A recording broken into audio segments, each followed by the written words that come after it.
മണ്ഡല മകരവിളക്ക് മഹോത്സവത്തിനായി നട തുറന്ന് 25 ദിവസം പിന്നിടുമ്പോഴും ശബരിമലയിൽ തിരക്ക് തുടരുന്നു. ഇന്ന് രാവിലെ 9 മണിവരെ 35,000 ഭക്തരാണ് മല ചവിട്ടിയത്.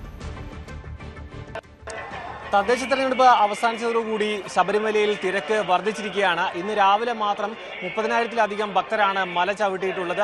ഇനി വരുന്ന ദിവസങ്ങളിലും കൂടുതൽ തിരക്ക് പ്രതീക്ഷിക്കുന്നുണ്ട്. കാരണം ഇനി മലയാളികൾ കൂടുതലായി ശബരിമലയിലേക്ക് എത്താനുള്ളൊരു സാധ്യത മുൻകൂട്ടി കാണുന്നുണ്ട്. കാരണം ഈ തെരഞ്ഞെടുപ്പിൻ്റെ ഒരു തിരക്ക് കൂടി ഇനി വോട്ടെണ്ണൽ കൂടി കഴിയുന്നതോടുകൂടി ഇനി ശബരിമലയിൽ മറ്റ് സംസ്ഥാനങ്ങളിൽ നിന്നുള്ള ജനങ്ങൾക്കൊപ്പം തന്നെ കേരളത്തിൽ നിന്നുള്ള ഭക്തജനങ്ങളും കൂടുതലായി എത്താൻ സാധ്യതയുണ്ട്. ഈ ഒരു കൂടുതലായി വരുന്ന ഭക്തജനങ്ങളെ ഗ്രൂപ്പായി തിരിച്ചുകൊണ്ടാണ് ഇപ്പോൾ സന്നിധാനത്തേക്ക് എത്തിക്കുന്നത്. പല ഭാഗങ്ങളിലും പമ്പ മുതൽ പോലീസിന്റെ കൃത്യമായ നിയന്ത്രണങ്ങളുണ്ട്.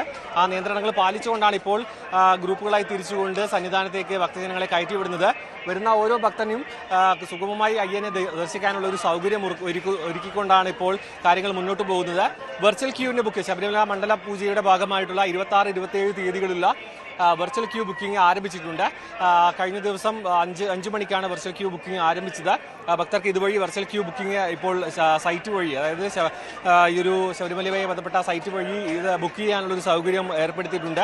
26-ാം തീയതി 30,000 പേർക്കും 27-ന് 35,000 ഭക്തർക്കുമാണ് വെർച്വൽ ക്യൂ ഇന്നലെ മുതൽ ആരംഭിച്ചിരിക്കുന്നത്.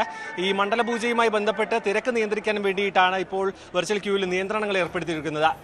ശബരിമല സന്നിധാനത്ത് നിന്നും ക്യാമറമാൻ KP ദിനേശിനോടൊപ്പം സാരംഗ് സുധാകരൻ, ന്യൂസ് 18.